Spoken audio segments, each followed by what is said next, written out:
July 3rd, 2015, Bardstown, Kentucky. Crystal Rogers tells her boyfriend she's going to bed with a headache. By morning, she's gone. Her maroon Chevy Impala found abandoned on the Bluegrass Parkway with a flat tire, her personal belongings still inside, including her purse and phone. This should have been a straightforward missing person case, but Crystal's disappearance would reveal something darker. A pattern of violent deaths in a town of just 13,000 people. Her father shot and killed while hunting. A police officer and his daughter ambushed and murdered.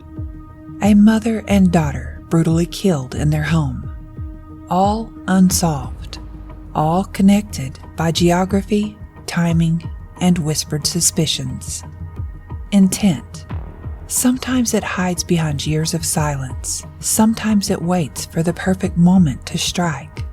And sometimes it protects secrets so dark that multiple people must die to keep them buried. What transforms a quiet Kentucky town into a place where mothers disappear, police officers are ambushed, and speaking the truth might cost you your life? Today on Deadly Intent, we're examining not just a single crime, but a series of tragedies that have torn apart a small Kentucky town. Because when multiple murders happen in one place, when investigations mysteriously stall, when witnesses fall silent, we have to ask, are we looking at coincidence or conspiracy? I'm Carman Carrion, and this is Deadly Intent. Today we explore the psychology behind criminal acts, the why behind the what. We dig deeper than headlines to understand the human intentions that drive people to commit unthinkable acts.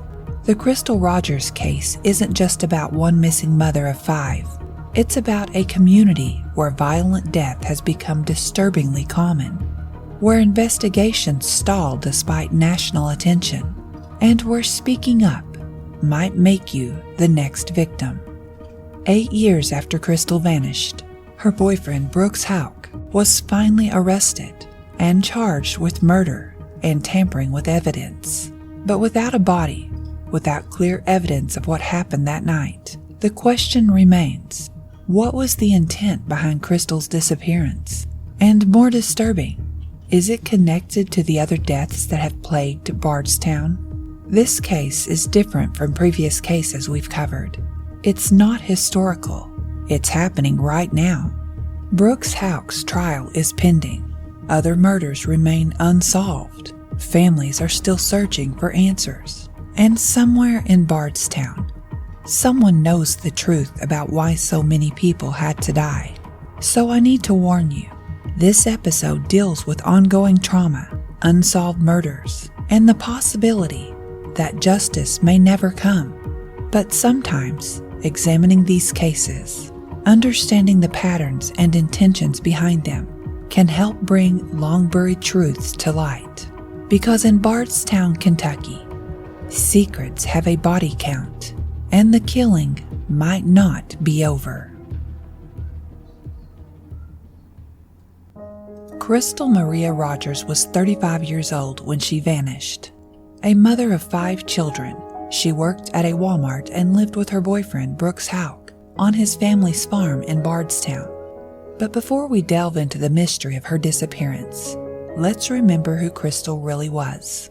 Crystal was a devoted mother above all else. Her 5 children, ranging from teenagers to a toddler, were her world. Family members describe her as someone who would never willingly leave them. She was planning her youngest daughter Ella's 2nd birthday party for later that month. She had bought decorations, ordered a cake, invited family members. She was also at a crossroads in her life. Friends and family say Crystal had been expressing concerns about her relationship with Brooks Houck. She had been with him for several years, and they had a son together. But something had changed in recent months. She was talking about leaving, about starting fresh. On July 3rd, 2015, Crystal spent the day like any other. She ran errands, visited family members, and spent time with her children. Security footage from Walmart showed her shopping that afternoon, looking normal, giving no indication that anything was wrong. That evening, she was at home with Houck and their young son. According to Houck, Crystal complained of a headache and went to bed early, around 9 p.m. He claims he then left to go check on some rental properties his family owned, leaving Crystal and their son at home. Houck says that when he returned home several hours later, Crystal was gone. Their son was still there, asleep. Crystal's car was missing. The next day, July 4th, Independence Day, Crystal's maroon Chevrolet Impala was discovered on the Bluegrass Parkway, about a mile from the Houck family farm. The car was on the shoulder of the road with a flat tire. Her purse was still in the car. Her phone was there. Her keys were in the ignition. But there were problems with this scene from the very beginning. First, the location. The Bluegrass Parkway is a busy highway, especially on a holiday weekend.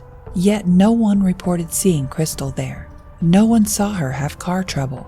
No one saw her get out of her car or get into another vehicle. Second, the flat tire. Investigators noted that the damage to the tire was unusual, not consistent with running over a nail or typical road debris. It appeared to have been deliberately damaged. Third, Crystal's personal items. Why would she leave her purse and phone? If she had car trouble and accepted a ride, wouldn't she take these essential items with her? Crystal's mother, Sherry Ballard, knew immediately that something was terribly wrong. She later told investigators that Crystal would never leave her children, especially not without telling anyone. The birthday party preparations, the plans for the weekend, everything indicated Crystal intended to be home. But when Sherry tried to report her daughter missing, she hit unexpected resistance. Because Crystal was an adult, because her boyfriend claimed she had left on her own, because there were no obvious signs of violence, authorities initially treated it as a voluntary disappearance. It would take several days before the investigation began in earnest. Days that would prove crucial. Days during which evidence could disappear, stories could be coordinated, and trails could go cold. To understand what happened to Crystal Rogers, we need to understand Bardstown itself. This isn't just any small town. It's a place with a particular history and character that may have contributed to the tragedies that followed. Bardstown, Kentucky calls itself the bourbon capital of the world.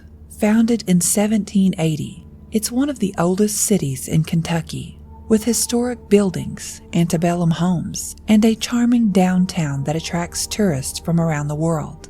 But like many small American towns, Bardstown has another side. The poverty rate is higher than the national average. Job opportunities are limited. And like much of rural America, it has struggled with drug problems, particularly methamphetamine and opioid abuse. In a town of 13,000 people, everyone knows everyone. Families have lived there for generations. Loyalties run deep. So do grudges. And secrets. Secrets are currency in a place like Bardstown. The Houck family was prominent in the community. They owned multiple businesses, rental properties, and had connections throughout the town. Brooks Houck had been a police officer before going into real estate. His brother Nick was still on the Bardstown police force when Crystal disappeared. This web of connections would become crucial as the investigation unfolded. In a small town, who you know matters. Who your family is matters. And sometimes that can be the difference between justice and a cover-up. Brooks Houck became a person of interest almost immediately after Crystal's disappearance. His behavior in those first crucial hours raised red flags for investigators and Crystal's family. First, there was the delay in reporting her missing. Houck claims he woke up on July 4th, noticed Crystal was gone, but didn't immediately call police. He says he assumed she had left on her own, despite her car being found abandoned on a highway. Then there were the inconsistencies in his story. Initially, Houck said Crystal was home when he left for the rental properties. Later, he said he wasn't sure if she was there or not. The timeline of his movements that night kept shifting. When investigators asked Houck to take a polygraph test, he agreed. But the results were damning. He showed deception on multiple key questions about Crystal's disappearance. While polygraph tests aren't admissible in court and aren't always reliable, they can be useful investigative tools.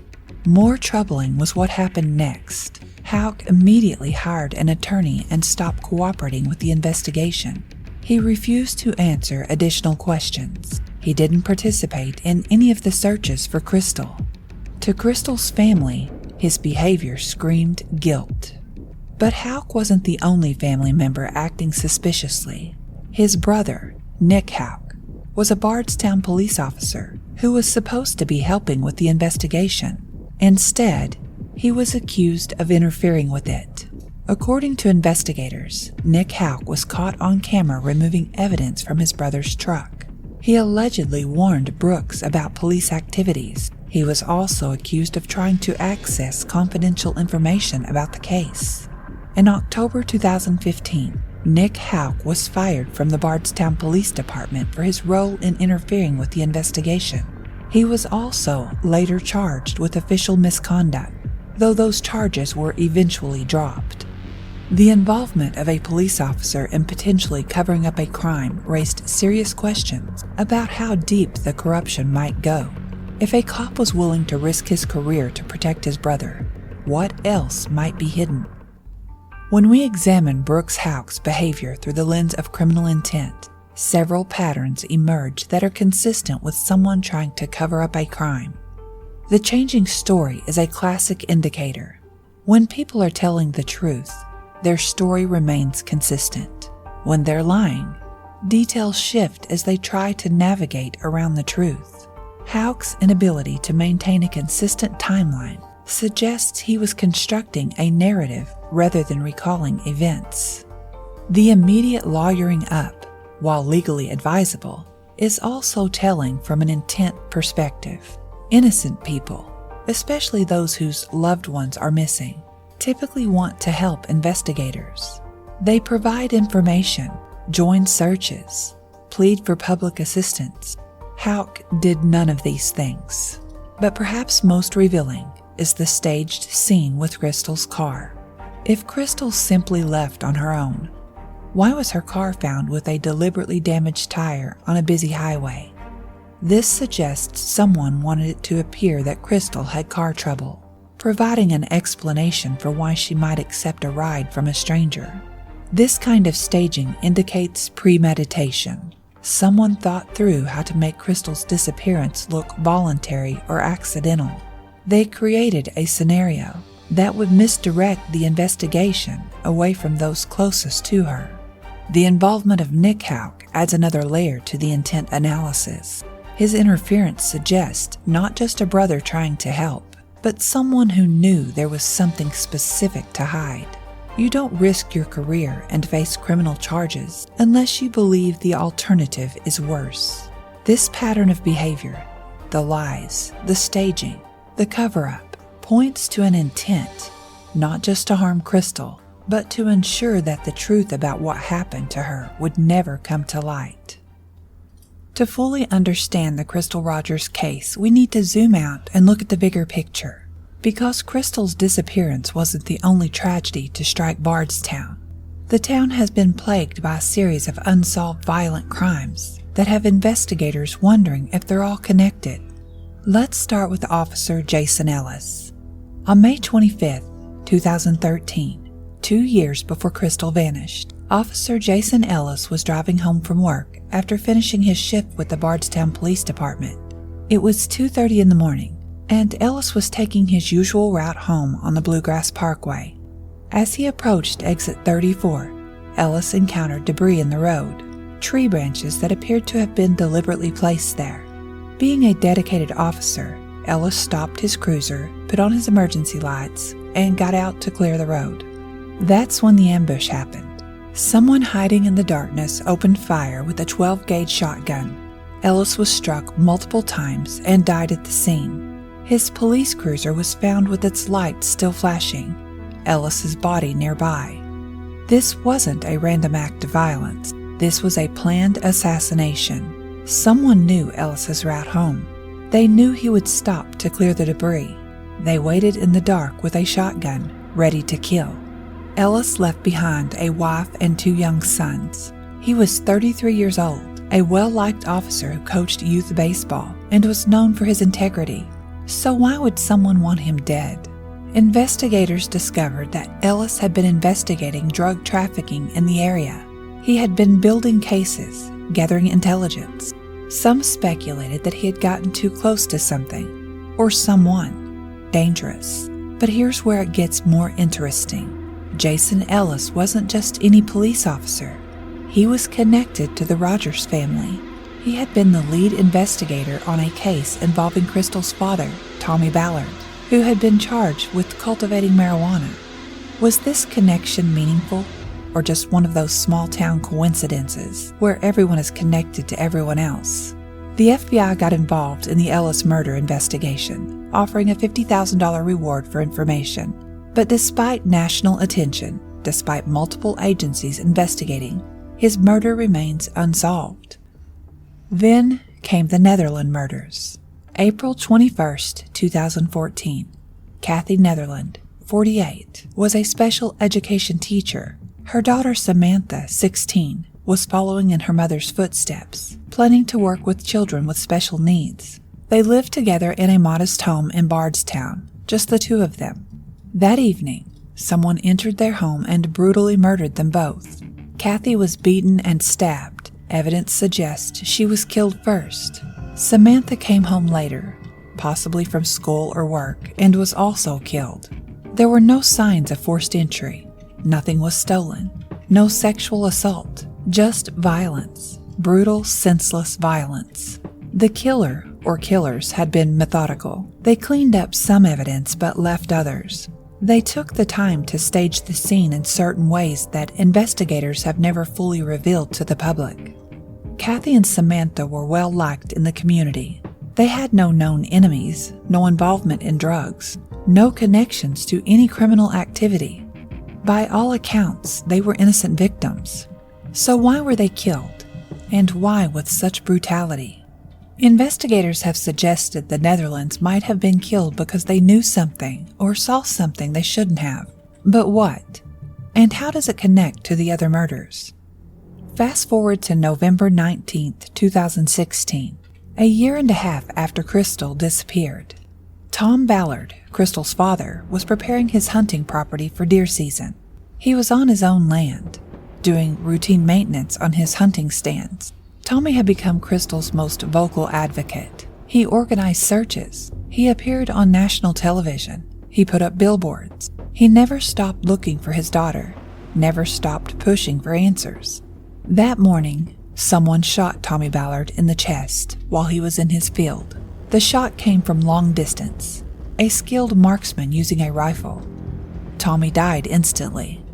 The timing of Tommy's murder is impossible to ignore. He had been relentless in pursuing leads about Crystal's disappearance. He had been vocal about his suspicions regarding Brooks Houck. He had vowed to never stop searching until he found his daughter. And then suddenly, he was silenced. His murder remains unsolved. No witnesses, no suspects, no arrests. But investigators and the family believe Tommy was killed because of his search for Crystal. Someone wanted him to stop looking. Someone felt threatened by his persistence. The question is, who had the most to lose if Tommy found what he was looking for?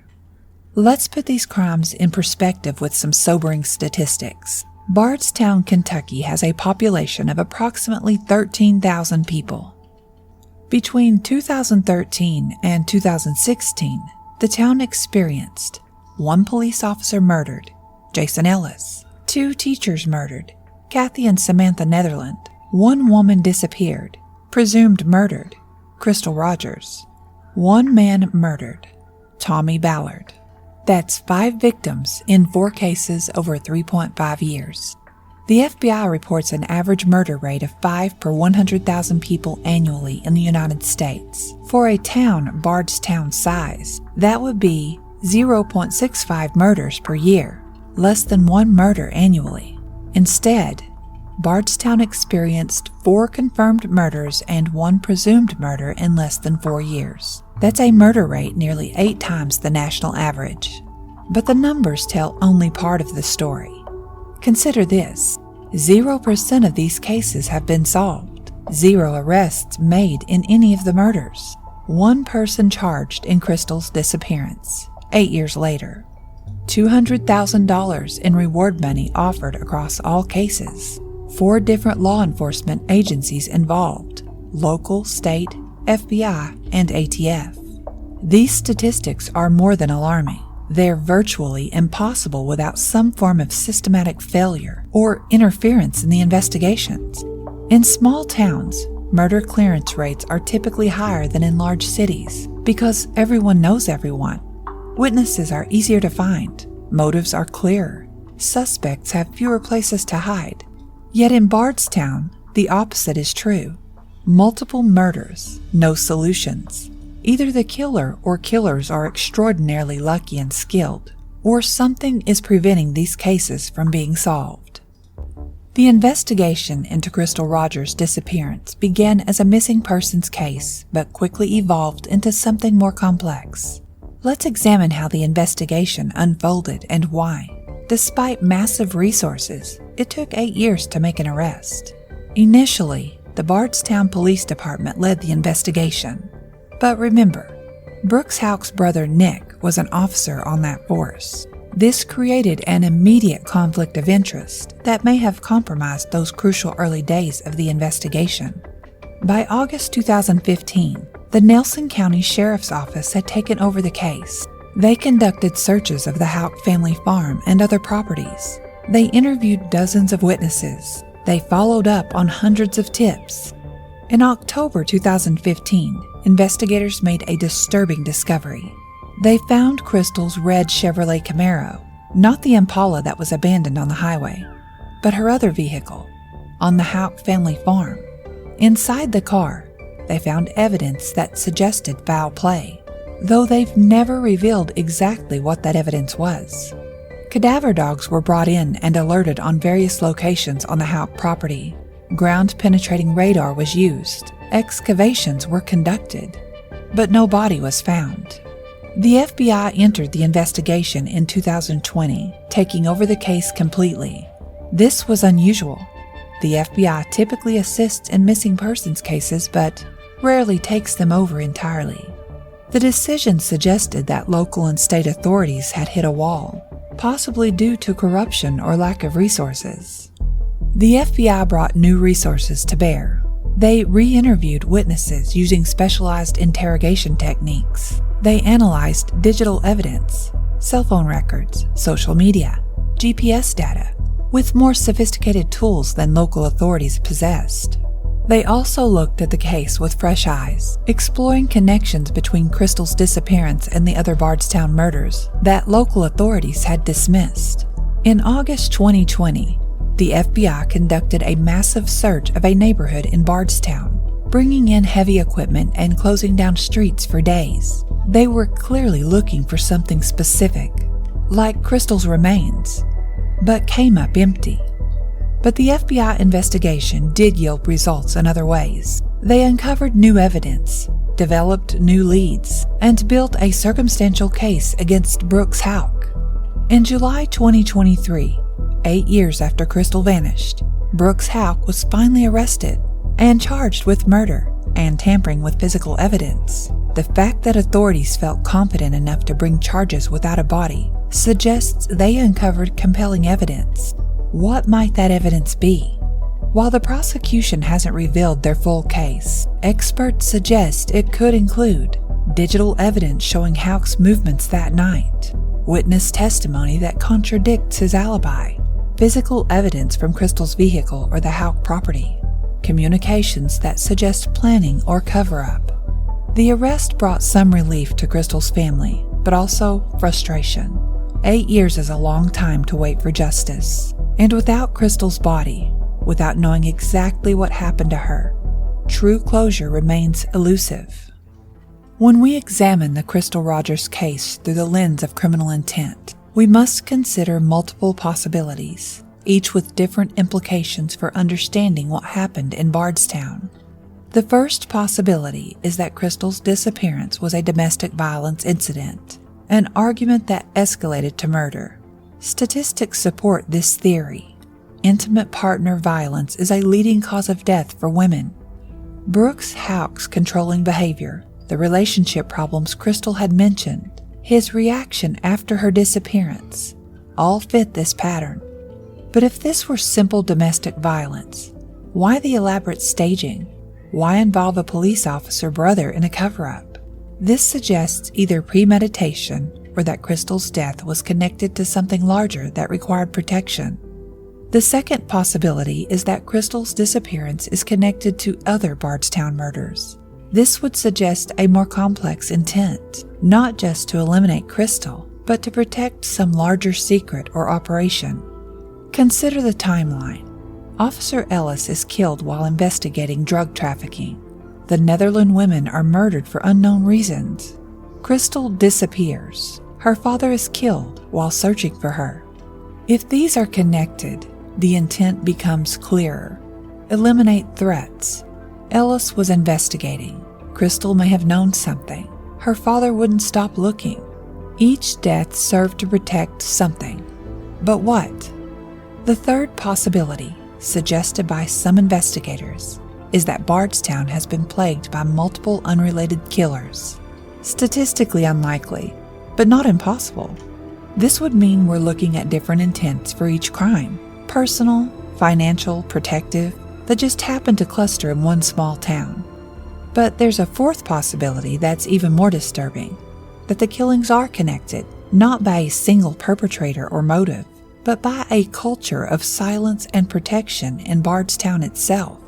In this scenario, different people committed different murders for different reasons, but they're all being protected by the same network, a web of family connections, business relationships, and mutual blackmail that makes solving any of the cases impossible without unraveling all of them. This would explain why multiple agencies have struggled to make progress. It's not just about finding evidence, it's about breaking through a wall of silence maintained by people who may not be killers themselves, but who have reasons to protect those who are. The intent, in this case, wouldn't just be murder. It would be the preservation of a system, a way of life, a network of secrets that multiple people have stakes in maintaining. The unsolved murders have transformed Bardstown from a charming tourist destination into a town synonymous with mystery and fear. The impact on the community has been profound and lasting. Tourism, once the lifeblood of the local economy with bourbon distillery tours and historic sites, has taken on a darker tone. True crime tourists now come to Bardstown not for bourbon, but for murder tours. Local businesses report mixed feelings. The attention brings customers, but it also brings painful reminders of unsolved tragedies. The psychological impact on residents is harder to measure, but impossible to ignore. Parents who once let their children roam freely now keep them close. Neighbors who once trusted each other now wonder what secrets lie behind friendly facades. An anonymous trauma counselor who works in the area said while she couldn't discuss specific clients, she could paint a picture of a community struggling with collective trauma. When murders go unsolved, she explained, there's no closure, no sense of safety being restored. Everyone becomes a suspect. Every unexplained absence triggers fear. Every strange car in the neighborhood could be a threat. The community can't heal because the wound keeps getting reopened with each anniversary, each news story, each false lead. The unsolved nature of the crimes has created an especially toxic dynamic. Without arrests, without trials, without official narratives of what happened, conspiracy theories flourish. Social media is filled with accusations, theories, and vigilante investigations that often do more harm than good. Families have been torn apart by suspicion. Friendships have ended over theories about who might be involved. The social fabric of Bardstown has been shredded by uncertainty and fear.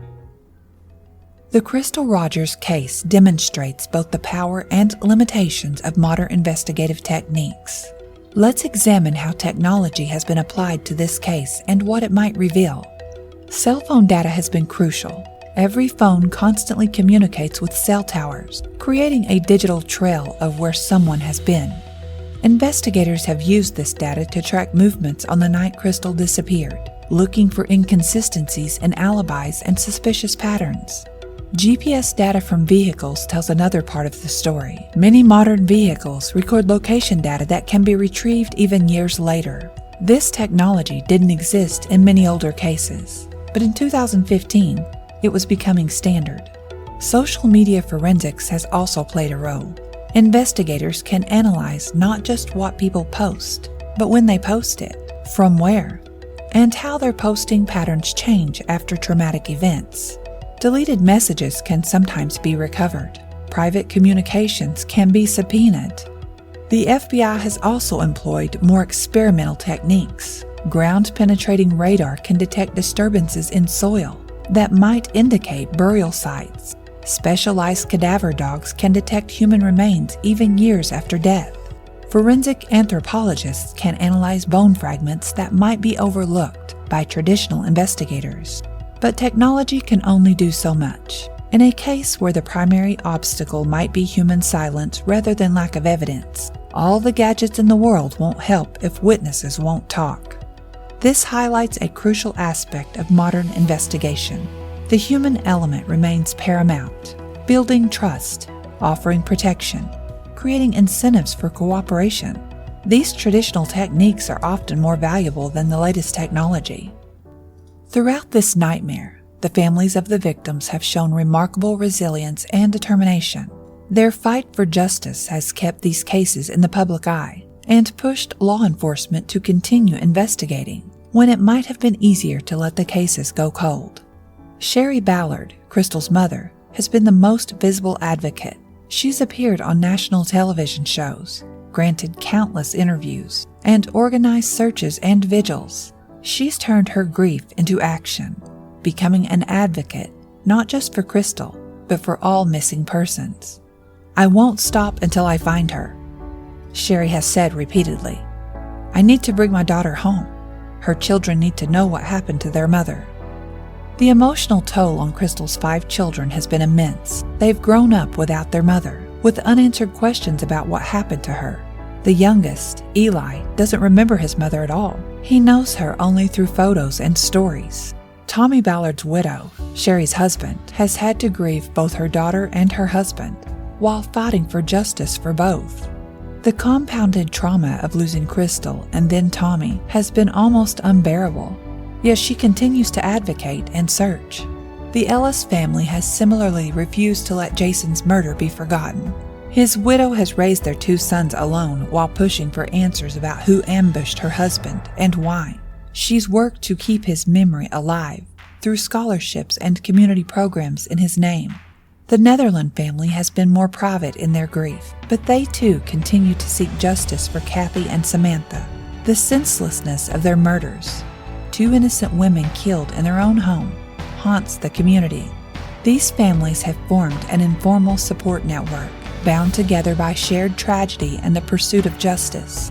They attend each other's vigils, share information, and provide emotional support that only those who've experienced such loss can provide. While we can't change what happened in Bardstown, we can learn from these tragedies to help prevent similar situations in other communities. Here are key lessons and recommendations. First, the importance of immediate response to missing persons cases. Crystal's case was hampered by the initial treatment of her disappearance as voluntary. Best practices now recognize that the first 48 to 72 hours are crucial in missing persons cases, regardless of the person's age or circumstances. If someone you know goes missing, report it immediately. Don't wait. Provide recent photos and detailed descriptions. Share information about their routine, contacts, and concerns. Preserve potential evidence. Don't clean or move things. Use social media responsibly to spread awareness. Second, the role of community policing and trust. The potential involvement of law enforcement in covering up Crystal's disappearance highlights how crucial it is to have transparent, accountable police departments. Communities should demand civilian oversight of police departments, support independent investigation of police misconduct, create anonymous tip systems that bypass local law enforcement, know how to contact state and federal authorities directly. Third, the importance of supporting vulnerable community members. Crystal was potentially preparing to leave an abusive relationship. The Netherland women lived alone. Tommy Ballard was pushing for answers. Each was vulnerable in different ways. We can help by creating robust support systems for domestic violence victims, checking on neighbors who live alone, supporting those who speak out about injustice, and building communities where people look out for each other. As we near the end of our examination of the Bardstown murders, we must confront the most challenging question. What does the pattern of these crimes tell us about the intent behind them? If we accept that these murders are connected, and the statistical improbability of so many unsolved murders in such a small place suggests they are, then we're looking at intent that goes beyond individual motives to something more systematic. This isn't just about silencing witnesses or covering up crimes. It's about maintaining power structures, protecting networks, preserving ways of life that depend on silence and complicity.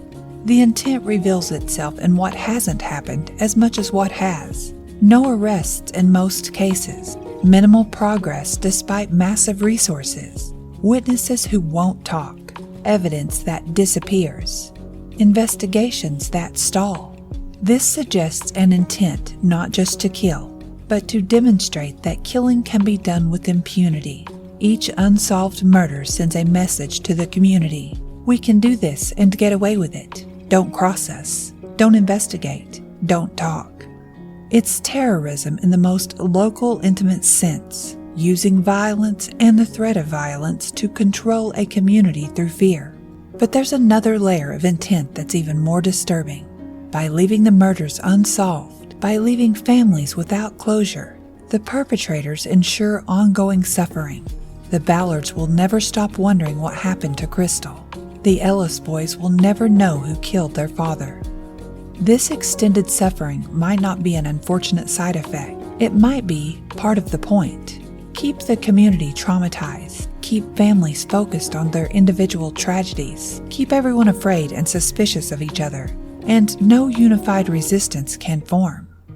The Crystal Rogers case and the broader Bardstown murders represent a unique challenge in American criminal justice. How do you solve murders when an entire community might be complicit in protecting the killers? How do you find truth in a place built on secrets? How do you bring justice when the systems meant to provide it might be compromised?